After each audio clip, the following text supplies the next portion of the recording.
Thousands of Cubans have died at the hands of terrorist groups working out of the US. In 1998, at the request of the FBI, Cuba handed over information about the activities of the groups. But instead of the terrorist leaders being charged, 5 Cuban nationals were arrested in Miami for gathering information about terrorist plots against their country. These men were to become known as the Miami Five.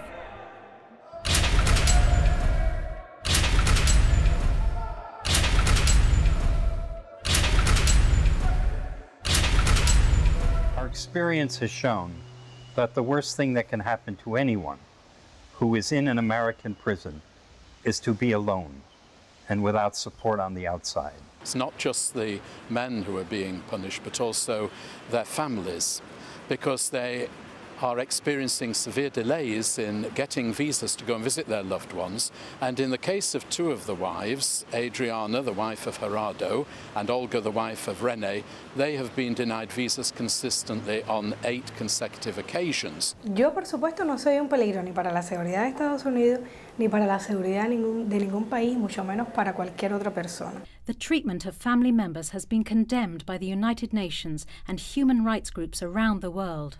We consider that the refusal to issue visitation visas to the wives constitutes unfair and unreasonable and cruel treatment and is contrary to the US's obligations to humane treatment and to respect for family life. As well as the mistreatment of family members, the case itself has outraged legal opinion across the world. For nearly 50 years, Miami-based terrorists opposed to the Cuban government have targeted Cuba. In the early 1960s, when I was in the CIA, we all knew of the sabotage and the terrorism program that was going on against Cuba. Of course, we didn't call it terrorism at that time. We in the CIA called them Operations for the Liberation of Cuba. This 45-year war against Cuba, undeclared war against Cuba. Nearly 3,500 Cubans have been killed. More than 2,000 Cubans have been disabled for life. In 1996, the FBI approached Cuba to seek information about the terrorist attacks. Pronto llega un mensaje oficial de Washington proponiendo que Cuba reciba a una delegación de especialistas, incluyendo oficiales del FBI, para recibir información sobre estas actividades para ellos actuar. Vinieron acá y se les entregó mucha información, absolutamente nada, ninguna acción.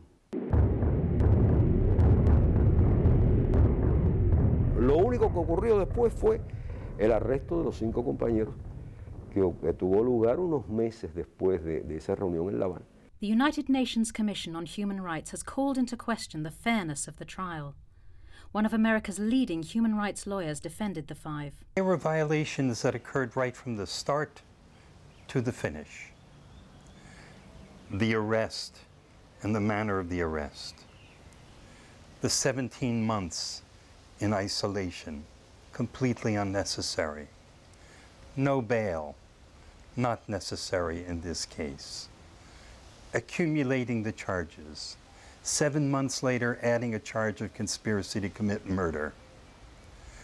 Placing the trial in Miami, where the government knew the defendants could not get a fair trial. Prosecutorial misconduct throughout the trial, with this prosecutor telling the jury that these men came to the United States to destroy the United States, not once but 3 times. But while these 5 men have suffered from this highly political trial, the families have had to get on with their lives without their loved ones.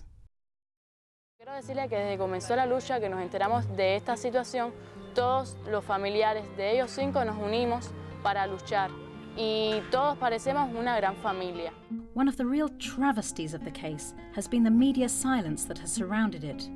A silence that Unite and sister unions in the UK and around the world want to break. Unite and the rest of the British and Irish trade union movement are determined now to mount this campaign to put pressure on the American government to give visas, to give access, to give them their human rights and entitlements to visit their husbands and fathers in those jails. It's 10 years on. It's now time for justice. It's now time for action.